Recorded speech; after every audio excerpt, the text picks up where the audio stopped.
Hello everyone, this is Guy. Today I'm going to be covering Marvel Snap, a game I've been playing pretty much non-stop for the past couple of weeks. I think it does some interesting things, so I'm going to describe how it works, show how it works, both gameplay-wise and in its financial model, and go over whether you should play it, and some thoughts on the game design as a whole.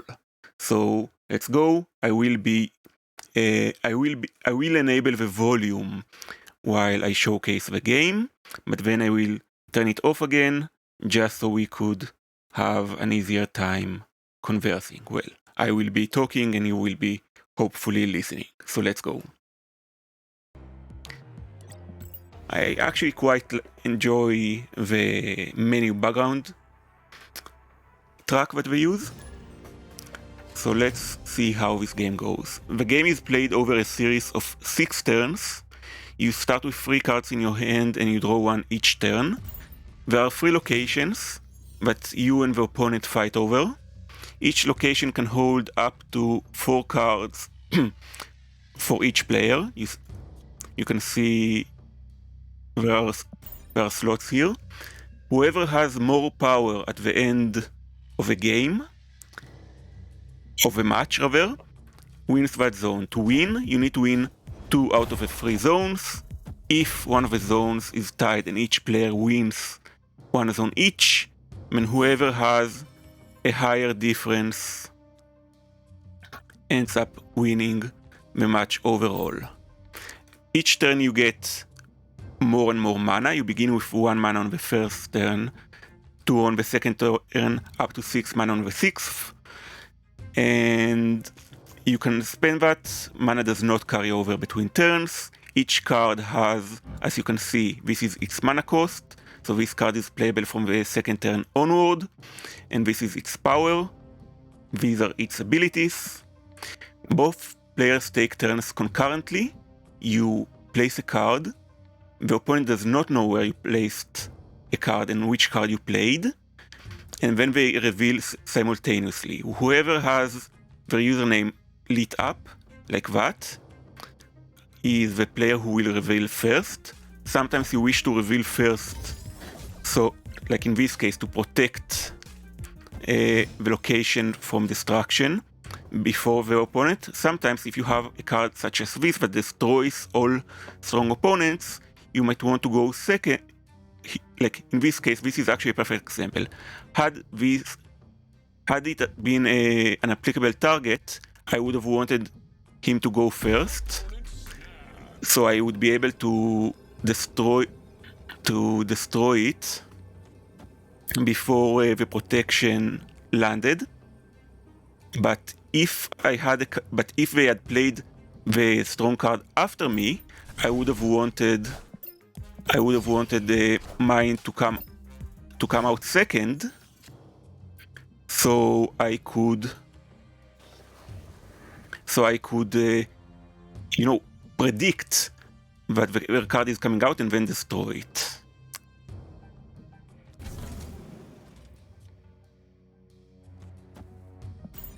So this is the most interesting part of the game, and it is why it is called Snap. This is how many points are up for grabs during the match. Just let me think for a moment what I want to do here.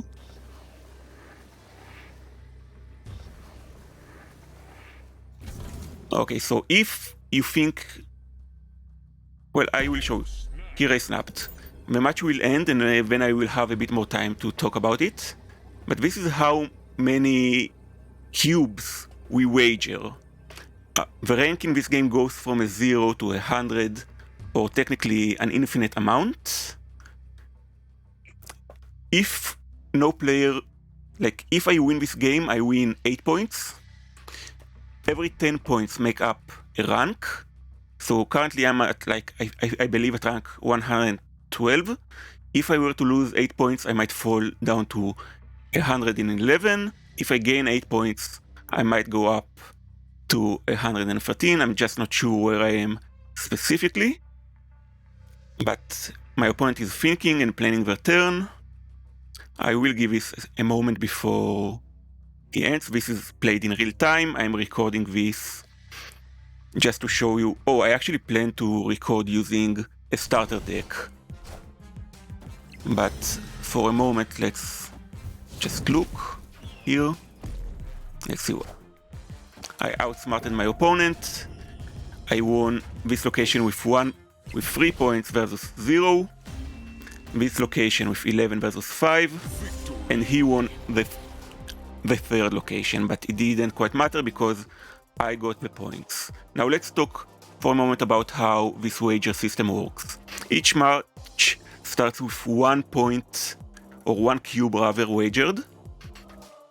If a player thinks that they can win, they can click on it. That is called a snap. That is in fact why the game is called Marvel Snap. I thought it was because of how snappy it was, which it is. This was actually a relatively long match and it still took under 5 minutes. It usually takes around 3 minutes. If I didn't speak with you all, it would have probably taken that amount. Let me just mute the game. Okay. If I think I can win, if I think I am going to win, I can snap, which will double the amount wagered from 1 to 2. My opponent can wager as well, which also doubles the amount. So if we both wager, we put up 2 points, 2 cubes.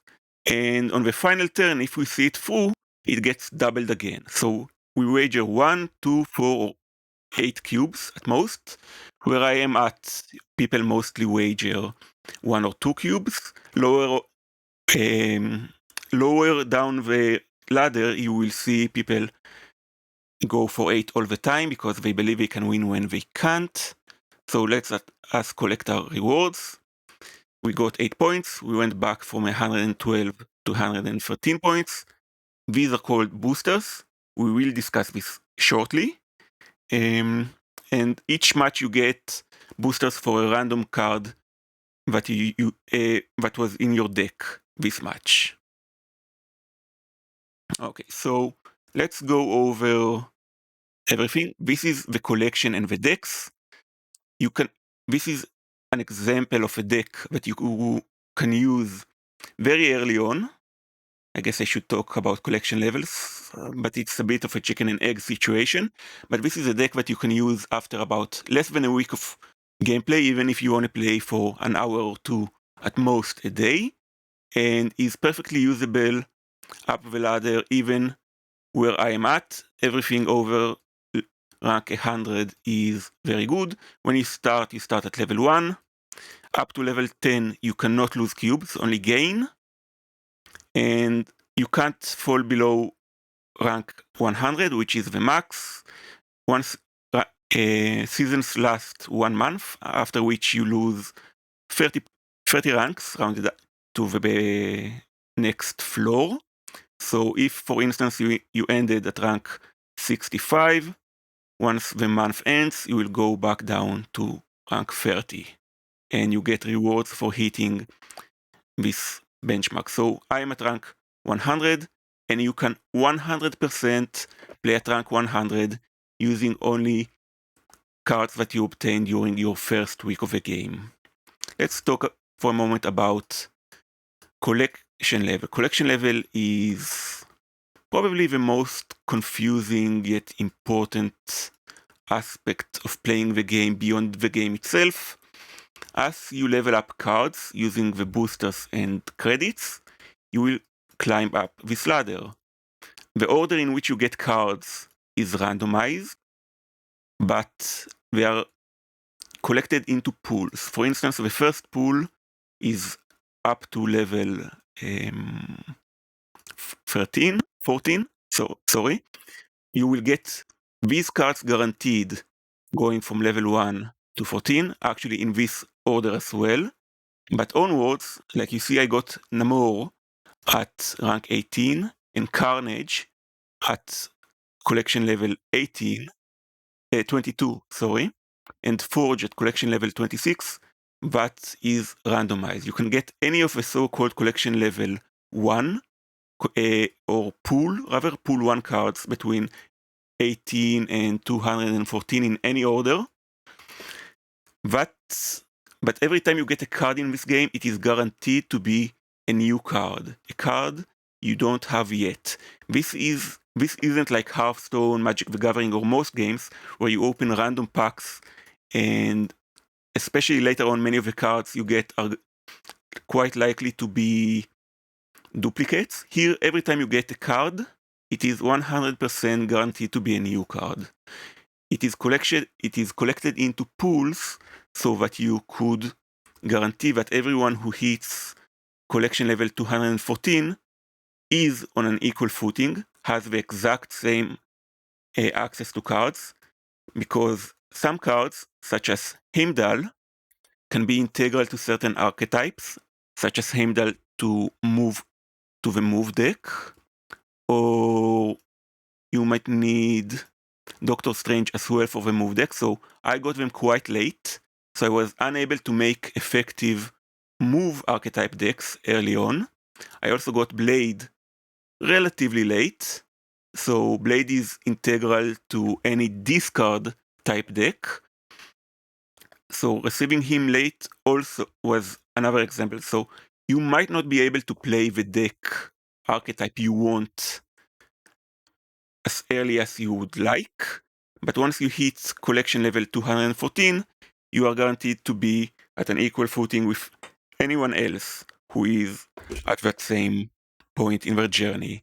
Likewise, the next pool is 222 to 474, which is pool 2. I just finished it a couple of days ago.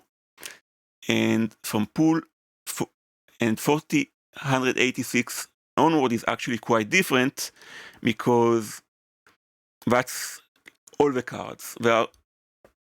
The discussion of pools and how they relate to collection levels does not actually appear in the game.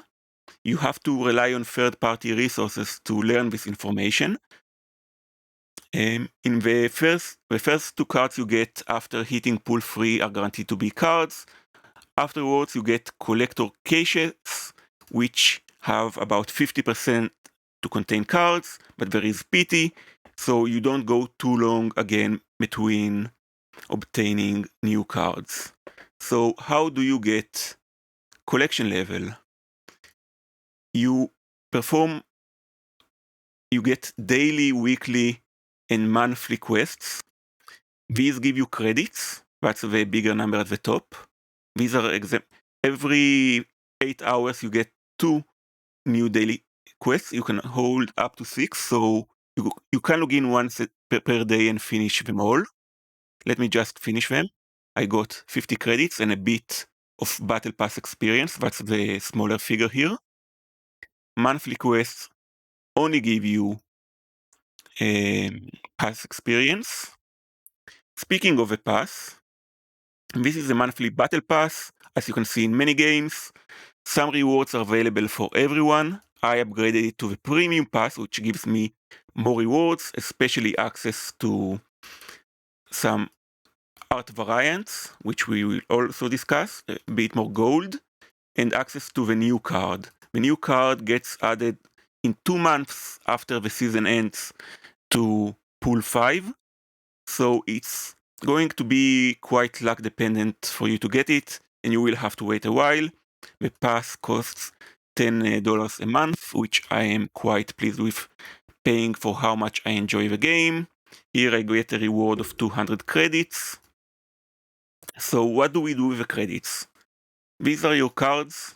Your cards, as you play, and as you saw, we get boosters. Boosters are used to level up cards. Let me show you. For example, I have my Angela. This is how Angela normally looks. This is how she looks. This is a variant I got. I quite like the chibi art style. So these are my booster counts. You can pay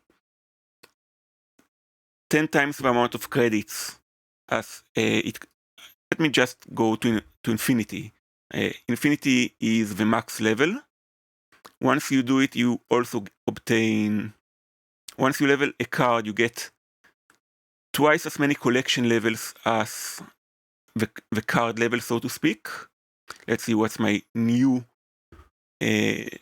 pull free card. Goose, okay. I'll get some more credits here. Now I can infinity split her, which gives her this unique background. And I get a new copy, so I could start leveling it up again. Sorry, that's the one that I leveled. The first level costs 25 credits for a level. Afterwards, it costs 100 points, 100 credits for every 2 levels. So the first level is double the value. So you would be incentivized to use every new card, because you have to use a card to obtain the boosters, or rather use a deck that includes said card. So when you go from level 0 to level 1, the card breaks the frame. The next level, as you can see, the card is animated. Here, I guess her eyes and the ribbons are a bit animated. I'm just showing you how it works. Let's get Death is a very good card. I'm very pleased with getting it. It goes into the Destroy archetype. Goose is just a The next level gives me a shiny logo, which I find underwhelming. Let's get some extra 50 credits. I believe I thought I had enough to get to that cache. Okay, let's get some boosters. The boosters you get are random. More Angela, which I don't exactly need. I thought I would have more. Alright, I guess the last level I can do isn't for her. I'm just going to do it in order to show you all what like here is another example. This is the Cyclops every new player gets. This is the pixel variant. Though I like the pixel art style a lot and I like how it looks here, the focused version I feel is a bit too blocky for me. I'm not a huge fan of it.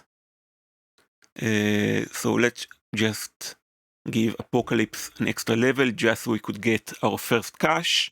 Let's see if our cache contains a card or not. It's 50% to contain a card, 50% not.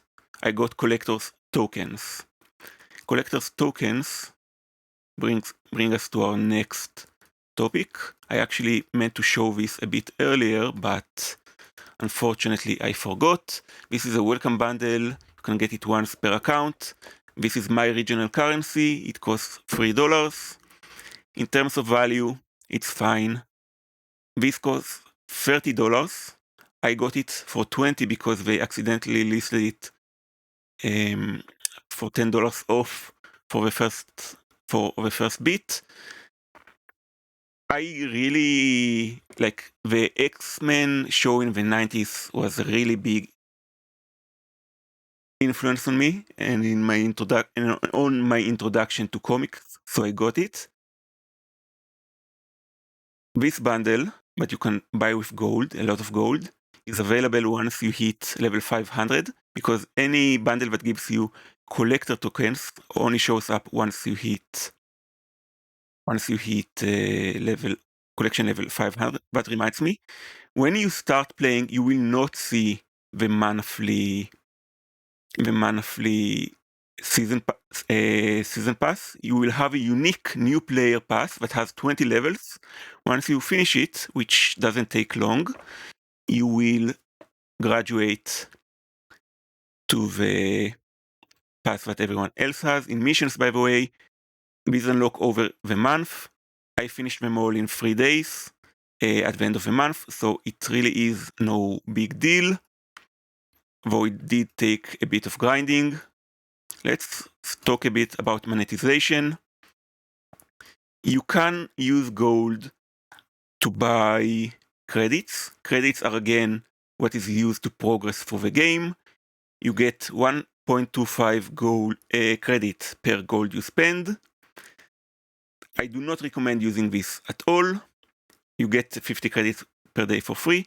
Instead of paying 120 gold for 150 credits, I recommend, if you are inclined in progressing faster, using the mission refill. This also costs 120 gold. It gives you 150 credits. You do have to play to progress, but supposedly you are playing this game to have fun, and it also gives you 75 points towards your battle pass, whether it be the seasonal one or the new player one.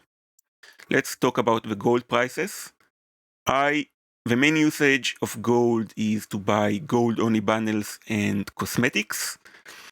I do not believe that it is worth buying these for money.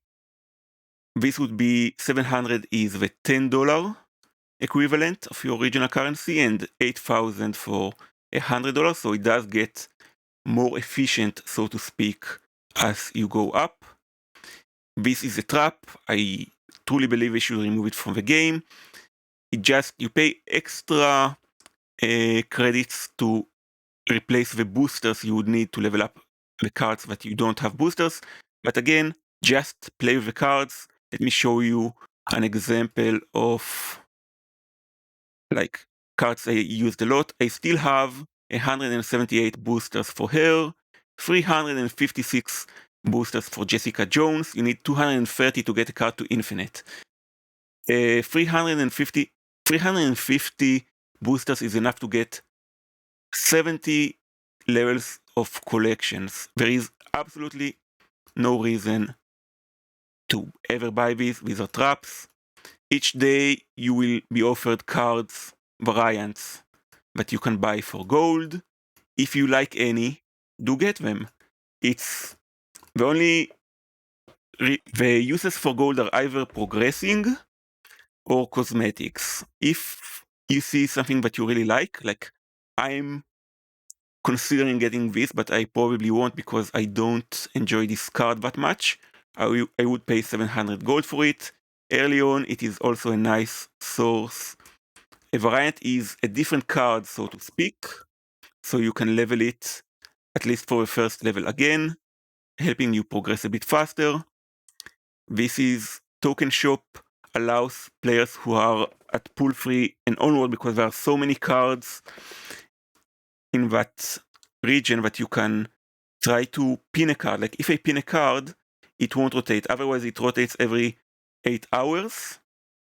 So long and that allows you to try and aim with farmable currency, so to speak, because you get 100 per cash. So it takes quite a bit to farm up enough. It costs 1,000 for pool 3 cards, which are the majority. 3,000 for every new player gets 3,000 tokens. So you can get some cards to buy. They call it series pool, whatever. A series 4 card costs 3,000, and a series 5 cards, of which there are very few right now. And gradually series 5 cards become over time series 4 cards, and series 4 cards get added to series 3 cards. You get series 5 cards, there are very few, and because 6,000. So let's talk for a moment about the bundle. This gives you 9,500 credits for 7,500 gold. If you were to use this amount of gold for credits, you would actually gain 9,375 credits. So in terms of gold to credits, this bundle is worth it. Like, besides the credits, you also gain 3,000 collector tokens. This bundle is going away in 6 days, as you can see. You get this variant, which I don't quite like, to be quite honest, and an avatar for it. Now, should you buy this bundle with real money? Now, the answer, in my opinion, is very much no. Yes, you get more value from the credits for the gold, so supposedly it is worth it. You get more credits than you would for the gold otherwise, and you get collector tokens, and you get a variant that you might like. But it only seems worth it if you believe that 8,000 gold is worth $100. I do not believe it is. This game is exceedingly free-to-play friendly because, as I said, every time you get a card, it is guaranteed to be a new card. You will easily reach the top of pool 1, which will give you plenty of decks that are competitive even in rank 113, which is a fair bit above the infinite breakpoint. And after 3 weeks, 4 weeks tops of playing, I don't know, like 30 minutes to 60 minutes a day, you will also finish pool 2, which will allow you to play a lot of different decks. There is no reason to pay to buy credits to progress faster. No, so if you really like what a card looks like, I do recommend buying the variants if you like them, if it makes you happy. I wouldn't pay money though for them because again, like 700 gold, most variants cost 700 gold, some cost 1200. 700 gold is $10, and let's look at this. Let's say that this is equivalent to a comic book cover. A comic book costs $3 to $4, and you get the entire comic book. You get the cover and the content. Here you get only this art in this game for $10. I don't believe it makes sense to buy these with money. Like, I think this art is great, right? I really like some of my... I really like some of the variants they have, like this Chibi Angela, or you can see here, this is the regular Okoye, and this is a variant. I think it's quite well done, but I don't believe that art, this is the regular Infininout. This is the one I got from the season pass, but again, I don't believe these are worth $10 when you could get an entire when you can get roughly 3 comic books for the same price. But I'm not one to tell you what to do with your money. Let's talk about for a moment. Each deck, as I said, has 12 cards. You draw 3. You start with 3, and then you draw an additional 1 every turn. That means that each match, all else being equal, because there are ways to draw more cards or put cards into your deck or the opponent's deck, you will draw a total of 9 cards out of 12. It means that in a combo deck, you aren't guaranteed to see all of the cards in your deck, but there is still relatively high consistency of seeing the same cards every match. It limits deck building quite a bit because, let's say, in a game like Magic the Gathering, you have 60 cards and you can have every card up to 4 times.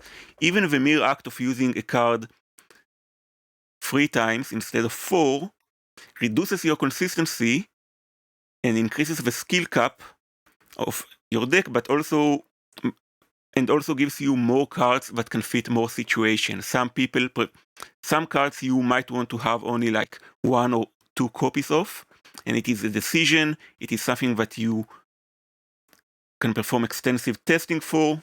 Here, each card can only exist once, and you only have 12 cards, so there aren't many levers for you to pull.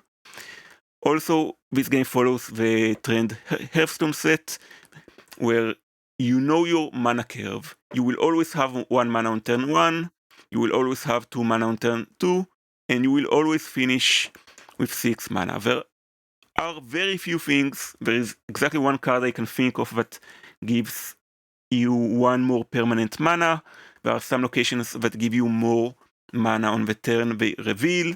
They call it energy in this game. Doesn't really matter, nobody cares, you all know what I mean. So the game is like when you get a new deck, there are some intricacies, but it is very easy to pick up. Very easy to pick up the game because you get exactly one deck. Then they give you one card at a time that is always going to be a new card that you want to experiment with. So, and every deck only has doesn't have a lot of different cards for you to keep in mind. But there can be some intricacies. Some of the archetypes that you start with in pool 1 include Reveal, which means cards that activate when you play them, or rather when you flip them over. By the way, talking about art, again, I like this art, but this is something you pay $50 for a Twitter artist for, and you own it, and someone drew it for you. I don't believe that you should pay $10 just to have it, but for gold, sure, go for it. You also sometimes get variants for free, including from the free pass, so don't sweat it too much. You won't have to play only with the base cards. Reveal, Ongoing, these are cards that have an effect so long they are on the board, such as this card always gives to the location to the right 6 power, in addition to the one he is in, he gives 4. Iron Man doubles your total power at this location. This is a card that you start with, I believe, and is competitive everywhere in this game. So, the third common archetype is called Zoo. For older Magic of the Gathering players, it was called Winnie. Basically means that you flood the board with cheap cards. You often fill the entire 12 locations that are allotted to you. Most decks do not. This card has cards that discard from your hand. But discard cards from your hand, and cards, for example, Apocalypse becomes larger when you discard it from your hand. You have cards that discard the highest cost card in your deck, such as Apocalypse, cards that automatically play onto the board when they are discarded. You have Destroy, which destroys your own cards, again for benefits. Carnage destroys my other cards at the same location but gets stronger when he is destroyed. Nova, when destroyed, buffs my other cards. And the last and most interesting base archetype is Move. Move is honestly not really playable until you finish pool 1, because it relies on cards such as Doctor Strange and Heimdall. Heimdall comes at the end, moves all my other cards one location to the left. Doctor Strange pulls my highest power cards to his location. And then you have cards like Raven that get stronger when something moves to where he is, or Multiple Men, which leaves a copy behind whenever he moves. And the reason I feel this is the most interesting is, well, it actually plays with the location system. You have 3 locations on the board, and not only do you have to think about what happens in each location as a separate battleground, so to speak, but you can also move cards between them, which does increase the complexity of a match. I find Move also the hardest archetype to play against, because some cards that allow you to move rather than that are not reliant on reveal actually happen before either player reveals. So you have to keep in mind a lot more options, and it also increases the bluff aspect of the game, because in case it wasn't clear, when you snap, like Zoo for example, has a lot of 1-cost cards and is relying on this card that buffs all of your, on Khazar, that buffs all of your 1-cost cards. And you have a lot of them to benefit from that. But there exists a card called Killmonger that destroys all 1-cost cards.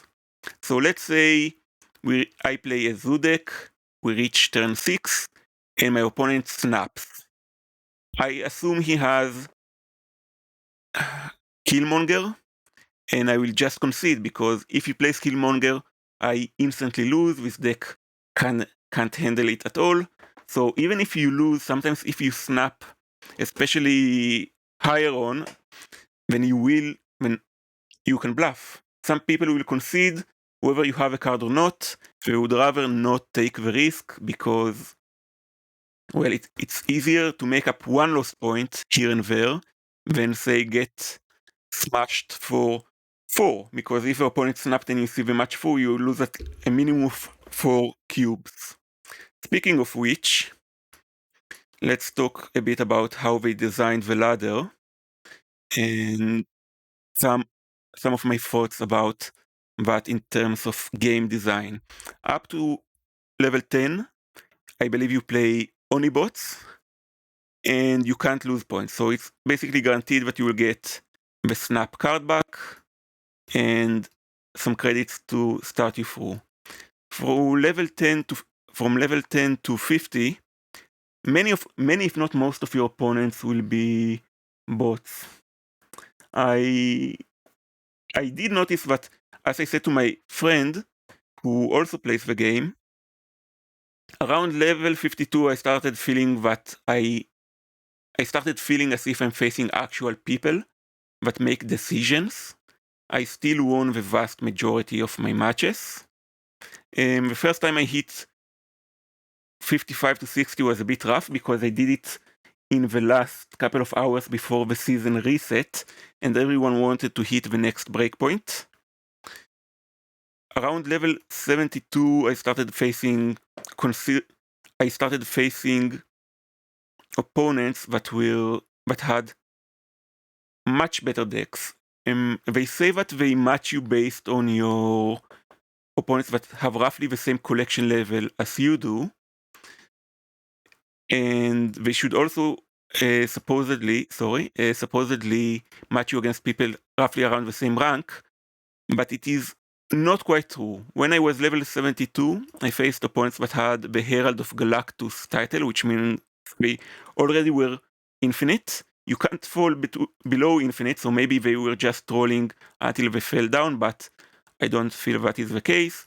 When I was at collection level 358, which is more or less exactly at the middle of pool 2, I already faced people that had multiple pool 3 cards, which means that they were, let's say, around level 500 plus. Yes, my win rate was pretty abnormally high, so they didn't have many people to match me up against, I guess, but that shows you how loose the matchmaking is. Around level 22, I saw a noticeable increase in opponent difficulty.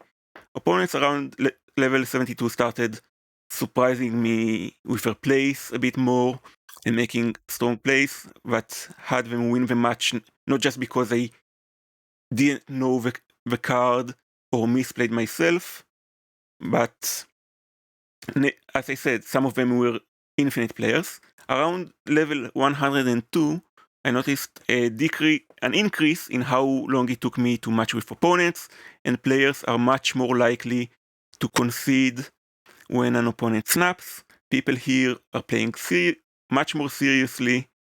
So, like, if you want to climb early, you might want to gamble and snap a lot more, but players here are playing more for the long run. This actually quite reminds one of poker, where it is not like, let's say you play a game of Hearthstone or Magic, a win is a win and a loss is a loss.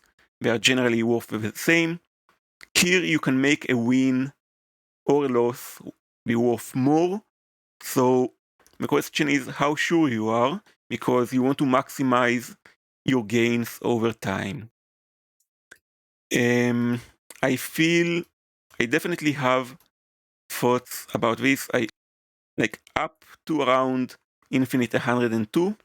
Most of the times I found a match within a second, maybe 2 seconds, but it was extremely fast.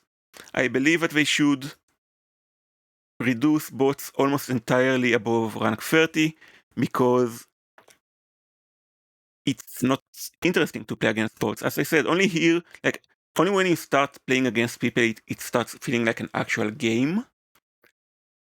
So, like, one of my close friends only, like, reached the middle of the 50 range and hadn't climbed further and got bored with the game at collection level 600 or so. But I believe that if by the time you reach the mid 50s, you've already played real people more often, real people who can surprise you or make funny mistakes rather than stupid mistakes like a bot does, it's much likelier to keep you engaged. And likewise, I believe when I'm collection level 350, I should not be matched against people who are collection level 500 and above. When I'm rank 72, I should not be matched against infinite players. I believe that going down to like, or going up rather to 4, 5, even up to like 6, 7 seconds per match will definitely help give people closer matches, which would make them feel better about the game, you know? So I feel that they prioritized how fast you need to find a game a bit too heavily. The game usually hangs around 8,000 concurrent players on Steam, which is where I'm playing it, on the PC. It's early access only on the PC, while it is considered full access on iOS and Android. So I believe they do have, at least for now, the audience to allow them to loosen up, or rather tighten up the matching criteria. Speaking of locations, to keep things a bit fresher, once a week you have 2 days or 48 hours where a location is featured and shows up 40% more than it normally would. It is usually a new location that hasn't been in the game since. And once a week for 24 hours, you have a location that shows up 60% more. I feel this is a very interesting way to go about it, because it means that the location that you see a lot, it's only for a short bit. The location that you see a medium amount more is for a medium amount of time. And most of the week you actually see there isn't any sort of increased location. The locations that show up very much change the strategy of a game. Most of the RNG or the random chance in the game, there is some random chance in which cards you will draw and in what order. You can get all of your expensive cards, even in a zoo deck. You can get all of your expensive cards early, and you will lose, and there is very little to do about it. But most of the RNG in the game comes from locations. On turn 1, the leftmost location is shown, then on the second turn the rightmost is revealed, and then the third. Locations do spice things up. Some of them are very influential, but the more influential or disruptive, rather, depending on how you wish to think about it, the location is, the more rarities. Not all locations have the same rarity, so more disruptive locations, such as the location that destroys the other 2 locations, are much rarer. So, because they don't want to make it too disruptive. Once you play enough, you learn what most of the common locations are, and you learn to play around them. What do you think of the game as a whole? People might not think of it. Oh, before that, let's go for a brief second, let's talk about the PC port. The PC port does not go above 60 FPS. These zones, I believe, you see them, it's just like empty space. I believe they should have gone for some Marvel themed art. Maybe even this sort of art should be here on the sides. It's very clearly designed for mobile. This icon for news, videos, and inbox does not work on the PC currently at all.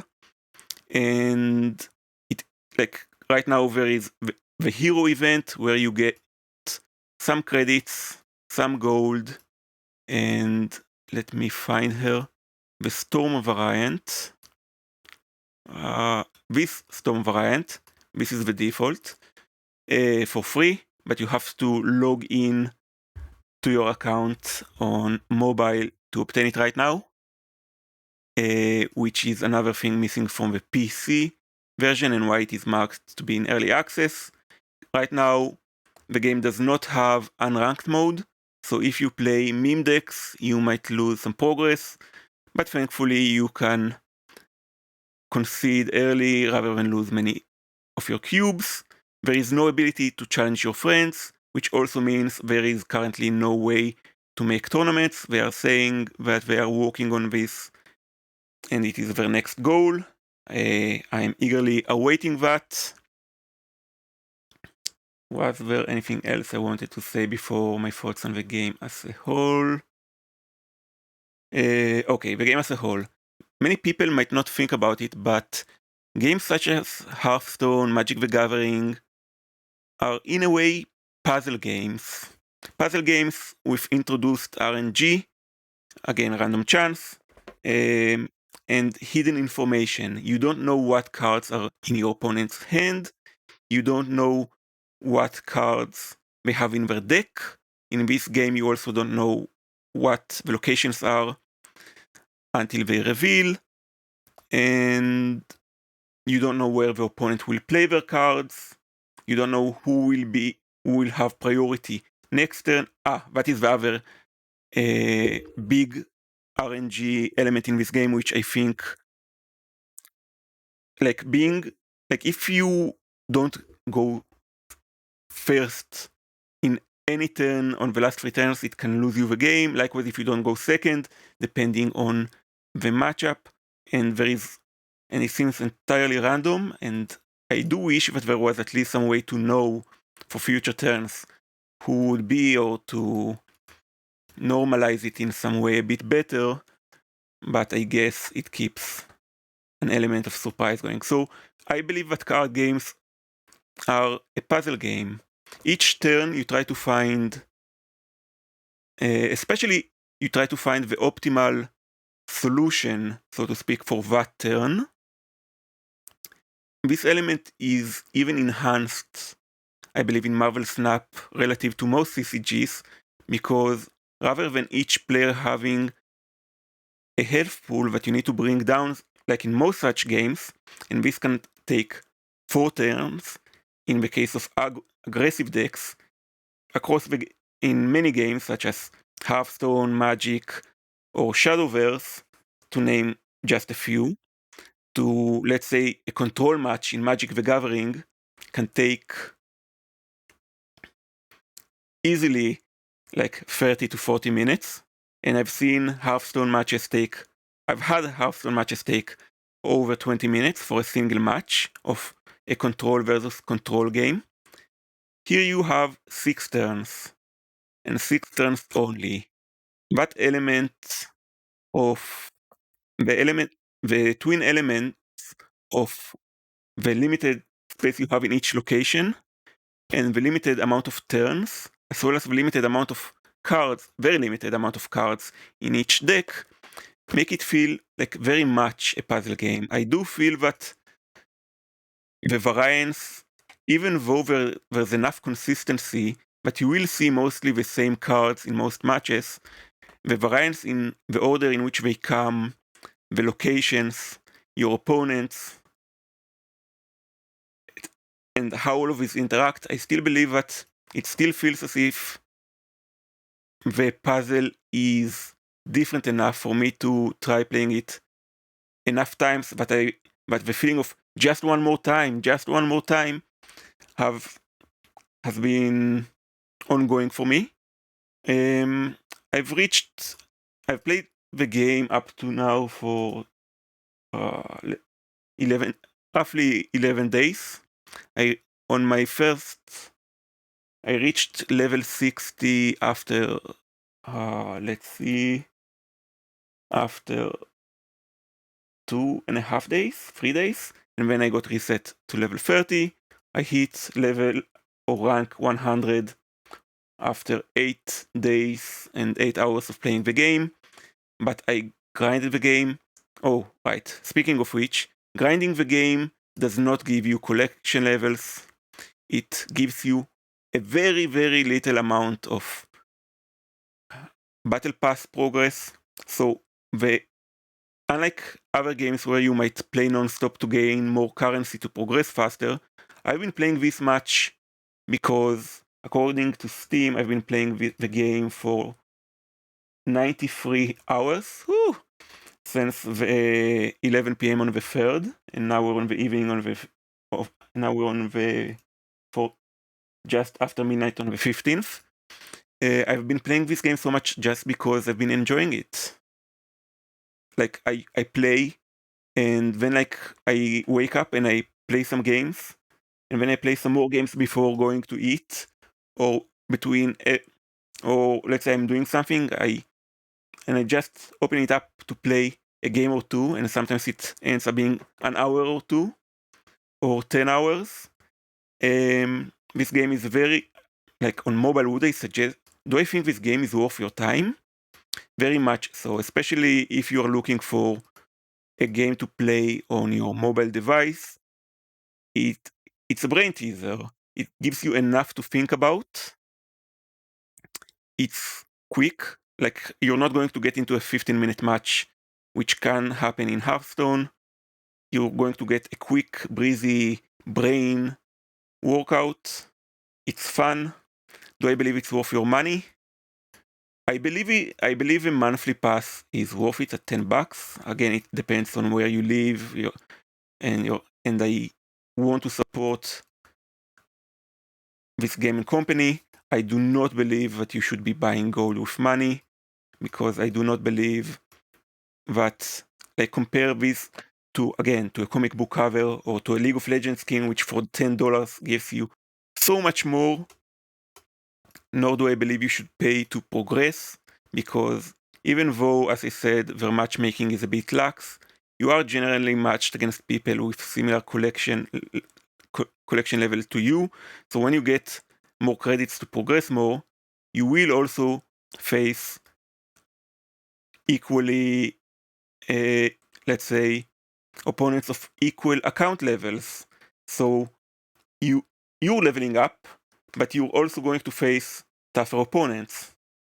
And I believe that you generally gain, I didn't speak about it, but you gain collection level quickly enough. In general, if you do your 6 missions every day, and including and then you get the weekly challenges as you complete daily challenges, you will generally get, as a new player, once you hit, at the start you get a new card every 8 levels.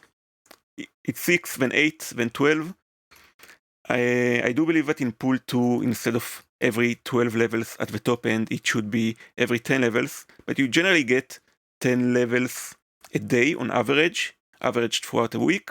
So we'll get about a card a day. It will be a bit more focused on the 6th day of the week, where you complete the weekly challenge tier. So, and I believe actually that's a big drawing, one of the biggest drawing points of a game. Every week you are going to get roughly, let's say, 5 to 6 new cards until you reach a collection level 500 plus, where it does get slower because only one of every 2 caches on average contains a new card. But you get 6 new cards a week. More before you hit collection level 2. 6 new cards a week, every week. So that keeps you trying new decks. You want to see how an old deck will perform with a new card. You want to see what new deck archetypes you can make with your new decks, with your new cards. It does lack the big explosive releases of most card games, where you have every 3 to 4 months you get 100 to 300 new cards, and everyone at once wants to try all the new cards and everything they allow you to build, and the meta shifts completely. That doesn't happen in this game. They are going to release 1 to new cards a week, and then you need to get lucky enough to pull them. But while on a collective level, it means that things don't shift too much. On a personal level, you don't have that experience of, oh, I got all the new cards on day 1 because I dropped let's say $200 on Hearthstone, and now after a month I'm already done with the expansion because there's nothing new for me. Here you are going to keep getting new cards. They are going to come out with a new location or two every week that you might want to, and you will want to make new decks specifically for the location and see how they interact. And I think this gives the game both a good amount of longevity and also keeps freshening up for a player. Now, before we finish, I do want to address one more thing. Let me just find it. It's on another window. 1 second. Okay. Let me pass to my browser. Now what you can see. Okay, so these are the cards you get on the early levels. Pool 1 has 46 cards. You get for it pretty quickly. Pool 2 takes a while. And then pool 3 is the majority of the cards. There aren't many cards in pool 4 and 5, which you obtain at the same time as pool 3. It's just rarer. Okay, this is the board game Air, Land and Sea. It had come out in 2019. And this is what the board looks like. There are 3 locations. You have 6 cards you start a round with. And you play against your opponent. Very similar. Depending on how many cards are played, the winning side gains more points. Whoever gets to 13 points, I believe, first, or maybe 12, wins. So again, it's a game that has you trying to dominate 3 areas, and the longer you stay in before conceding, the more points you lose. I wouldn't be surprised if this game that is quite popular in the board game industry, I would call it a darling at this point. I did play it once and it is quite interesting. I have some issues with the thematic pacing of it mostly, but this game is quite good. I wouldn't be surprised at all if it is one of the inspirations for Marvel Snap. So this is my overall overview and review of Marvel Snap. I will give it a score, but beforehand, just to make it clear, my score is not the same scoring as video game scorings, where anything under 80 is questionable and anything under 70 is bad. My scoring is more along the lines of IMDb scoring, at least classically, which means anything over 8 gets a heartfelt recommendation, and anything over 6 I do not feel I wasted my time with. So I will give Marvel Snap for now a score of 7.5. We will see if it manages to continue to hold my interest, but any game that gives me over 90 hours of enjoyment, especially in this short amount of time, and is this, I believe, free-to-play friendly, even if the monetization is, I believe that the pricing is excessive, but it is entirely optional. So I give it 7.5, which I believe is very good. If it manages to hold my interest for months to come, I might very well bump it up to 8. And if I stop playing it just because of no reason in particular and not because I hate what they did with the game, I will very likely see it bumped up to 8. So thank you. I hope you enjoyed this very long overview. I see that it ended up being an hour. If you have thoughts on the overview or the game, do tell me what you think. Like, subscribe, you know what they say. Leave a comment. I also stream on Twitch, though not consistently, so Please follow me on Twitch if you want to see me when I stream. Sometimes it will be Marvel Snap. Thank you, and have a good day, good night, and be good to one another.